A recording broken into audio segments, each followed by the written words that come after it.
Mesmo após convertidos, continuamos guerreando e tendo que mortificar nossa carne todos os dias.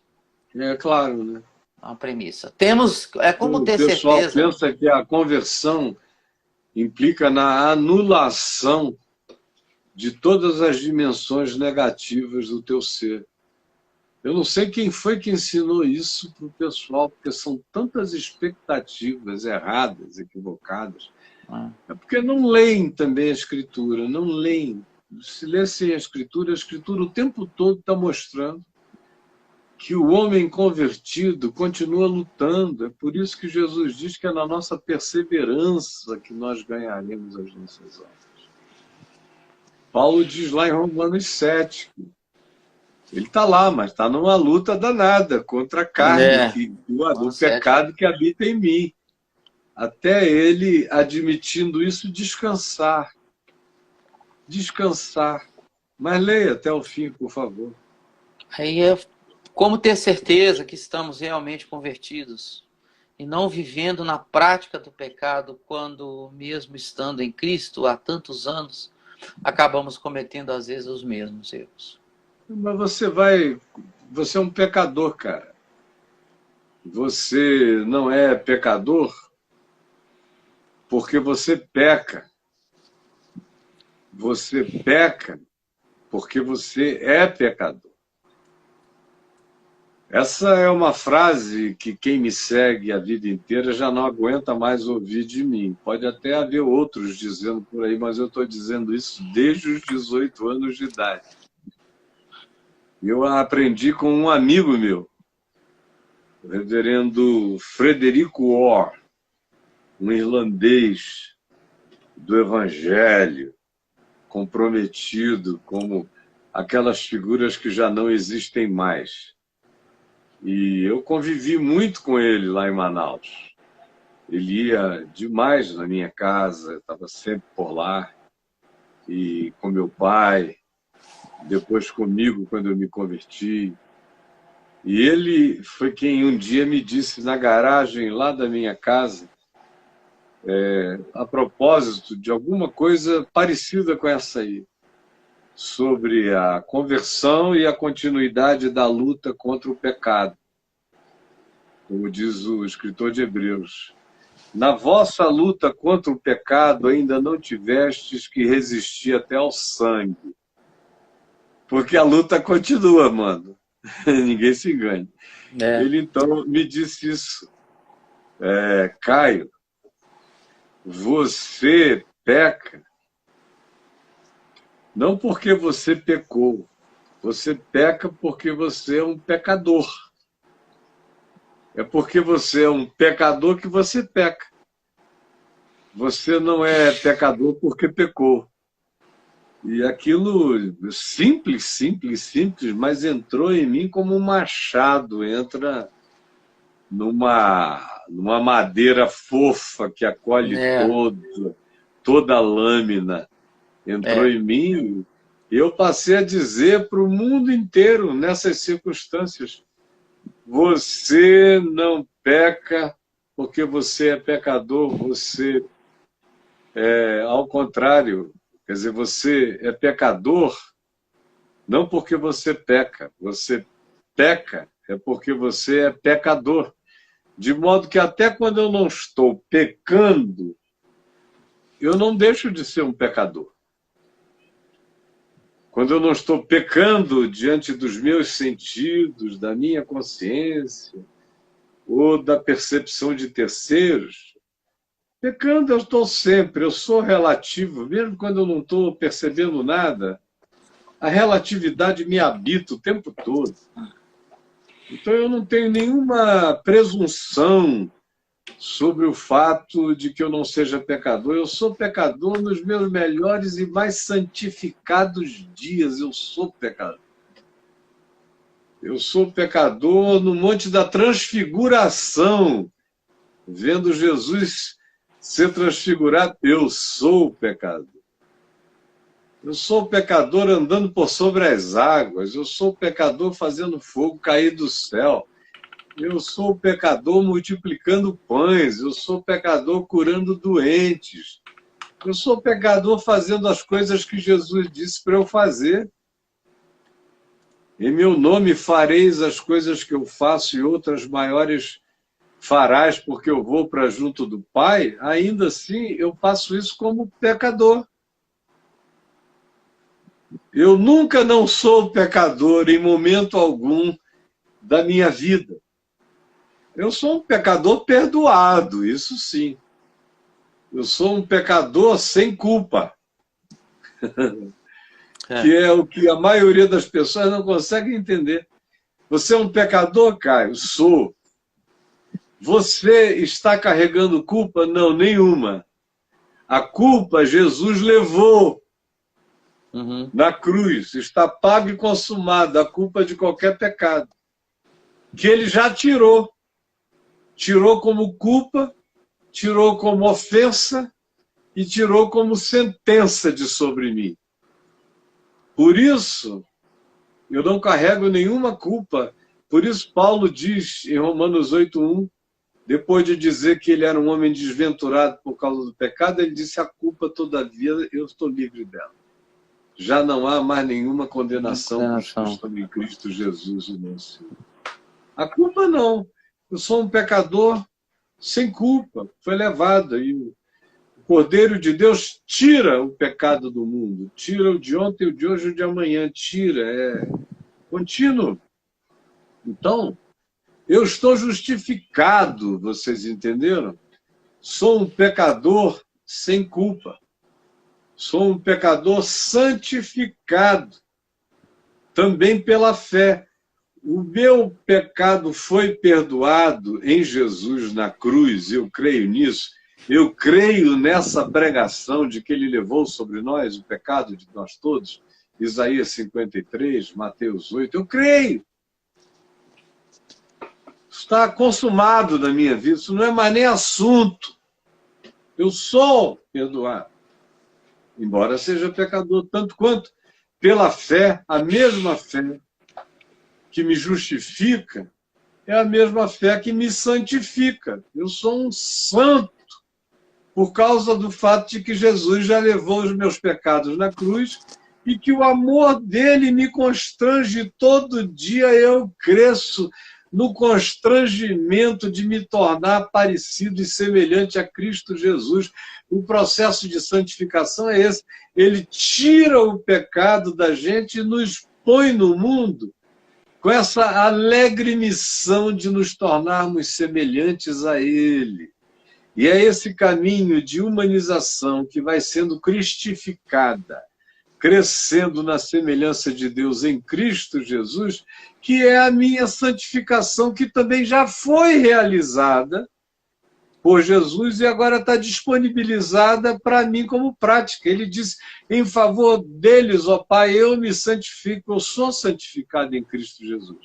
É por isso que Paulo, escrevendo aos Coríntios, que era aquela igreja de uma bagaça safada, horrível, incomparável, ele começa dizendo, aos santos santificados em Cristo Jesus, apesar do que ele ia dizer depois. Ele está escrevendo para os santos santificados em Cristo.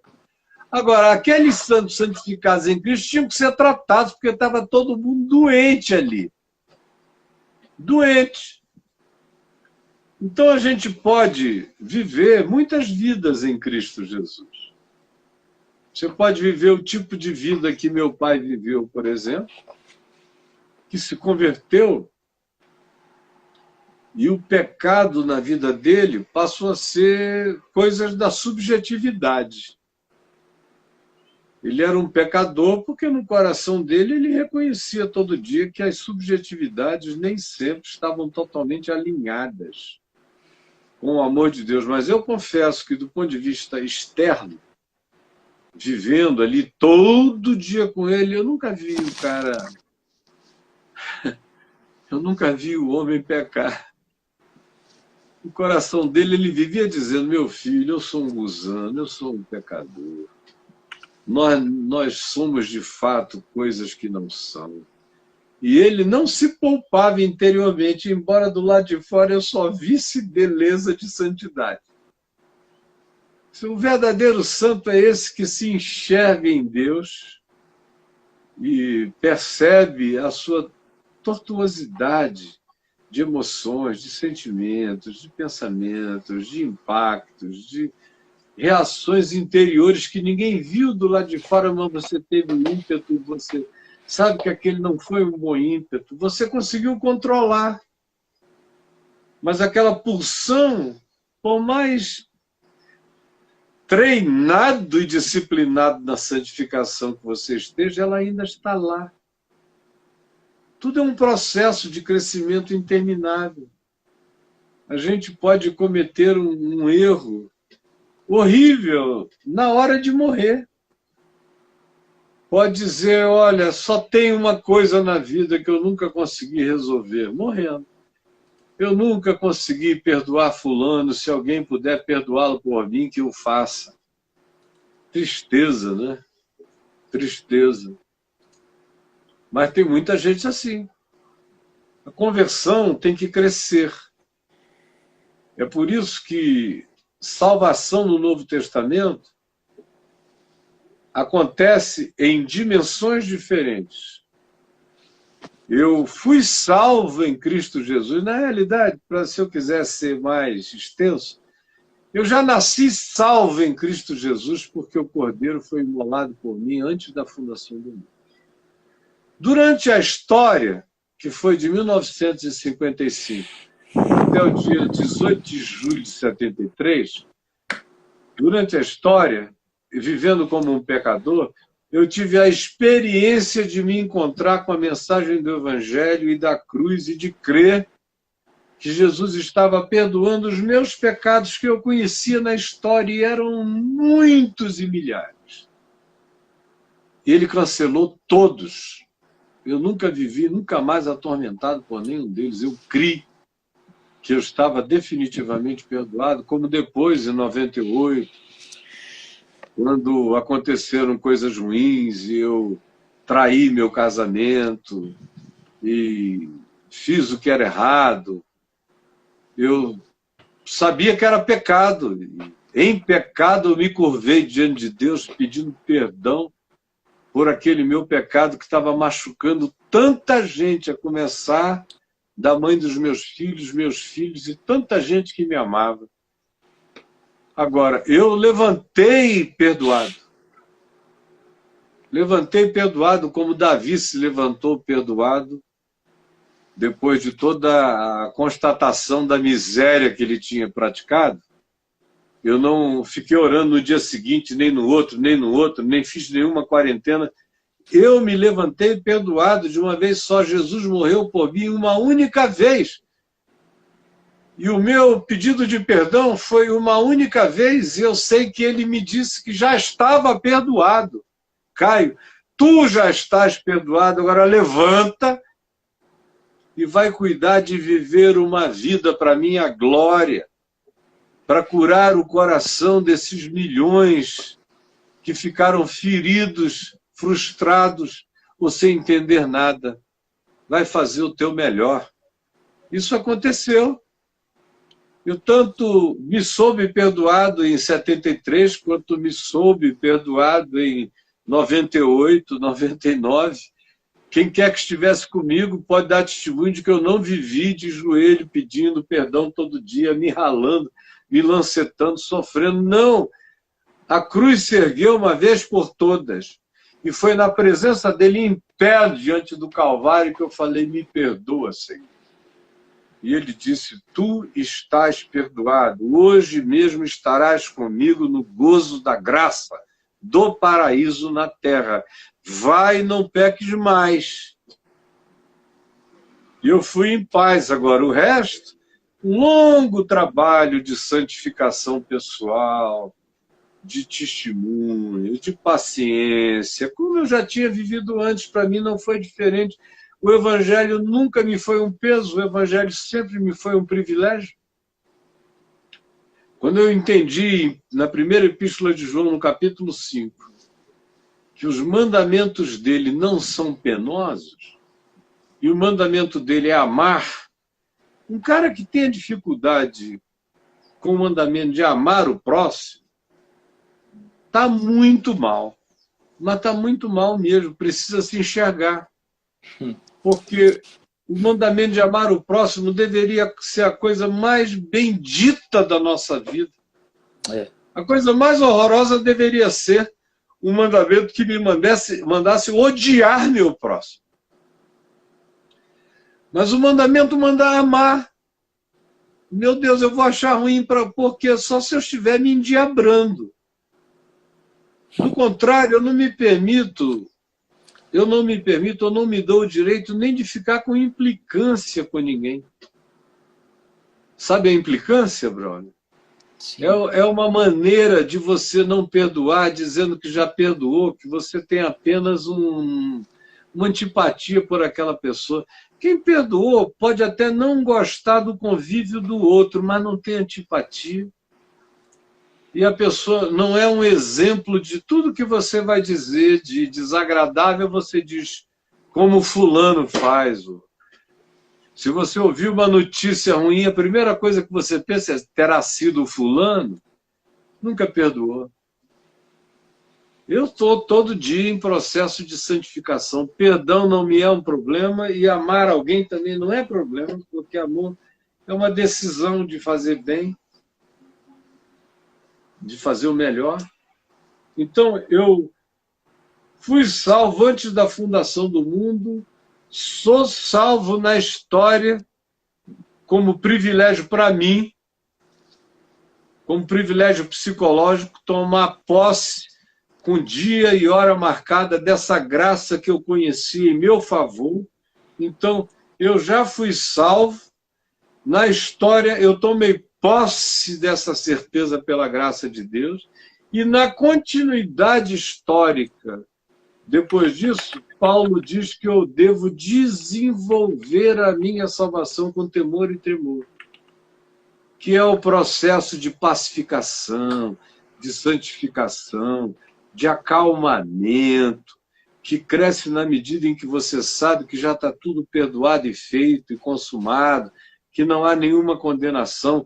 Quanto mais você crê assim, mais você desmobiliza a mecânica do pecado dentro de você e mais você se santifica com naturalidade e vai descobrindo que quanto mais humano e generoso humano e demasiadamente humano no seu amor você for, mais santo você vai se tornando no seu caminho, até aquela hora em que você parte e é absorvido por Cristo Jesus e se torna totalmente semelhante a Ele.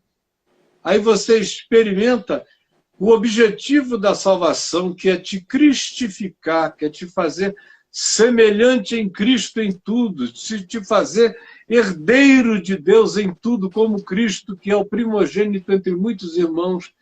Você faz parte dessa família de Deus de posse da plenitude de tudo quanto o Evangelho diz que é bênção de Deus para o tempo presente e é promessa de Deus para a eternidade, onde eu serei como Jesus, glorificado, ressuscitado e eterno, como Cristo é. Eu sou chamado para isso, é isso que vai acontecer comigo, essa é a plenitude da minha vocação e a garantia dela, Paulo diz, de que isso vai acontecer, por isso eu posso ter paz, é que Jesus está assentado à destra da glória nas alturas. Isso se repete o tempo todo na Escritura.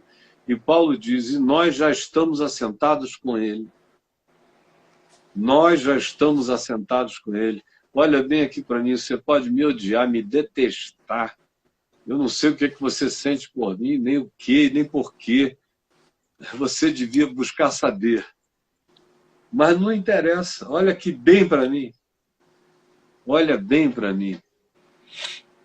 Você está olhando para um homem que já está assentado nos lugares celestiais em Cristo Jesus, para além da morte, para além do medo, para além da catástrofe, para além do apocalipse, para além de qualquer coisa. Agora, isso é um caminho que a gente tem que aprender a desenvolver todos os dias, andando nele. E como Paulo disse, Não que eu julgue, Filipenses 12, 9, 12 em diante. Não que eu julgue haver alcançado a perfeição. De jeito nenhum. Sou pecador, aperfeiçoado em Cristo Jesus. No entanto, esquecendo das coisas que para trás ficam, todas elas, esquecendo. Não é mais assunto para mim. Eu prossigo para o alvo, para o prêmio da soberana vocação de Deus em Cristo Jesus.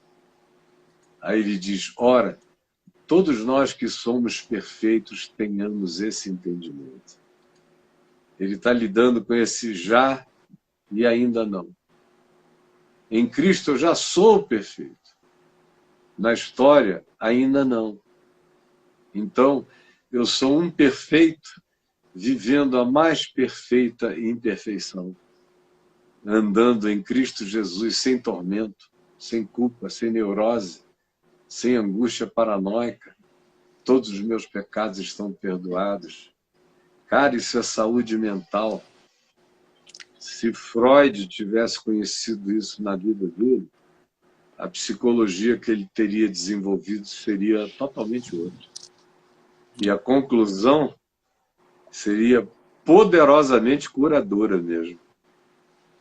Você já imaginou o Dr. Freud tendo coragem de dizer para um cliente, meu filho, estão perdoados os teus pecados. Seus pecados. Vai em paz, sem culpa, sem medo, sem neurose, está feito. Aprenda a viver nessa serenidade. Agora, tem uma coisa que a gente precisa saber para o nosso amigo, que diz, como é que a gente sabe se é convertido? Convertido é um cara que dá o fruto do amor, que dá o fruto da paz, para que os mandamentos de Deus não são penosos, obedecer o evangelho para ele é um privilégio. Esse é um convertido crescendo na conversão. Ninguém é convertido, como os evangélicos imaginam, como se uma coisa tivesse sido consumada e ele agora fosse um cara para além de qualquer coisa ou pecado. Isso é mentira. O cara tem o green card espiritual, Caio, né? Celestial. Ele tem o green card. Como Lutero disse, né? Que ele descobriu no curso da vida dele, ele pensou antes que o velho Adão, o velho homem, o primeiro Adão, que tinha sido sepultado em Cristo Jesus, estava morto. Ele descobriu no curso da vida que o cara sabia nadar. E foi sepultado no batismo. Ele descobriu, no entanto, que o velho homem sabe nadar. E como sabe, a gente o mantém afogado e dá o privilégio da respiração e da oxigenação celestial ao novo homem que se renova segundo a imagem de Deus todos os dias. Agora, anda aqui comigo, meu filho, me segue aí, canal no YouTube, leia. Se vocês fizessem isso, vocês já estavam anos-luz na frente, em pacificação, em compreensão, em discernimento.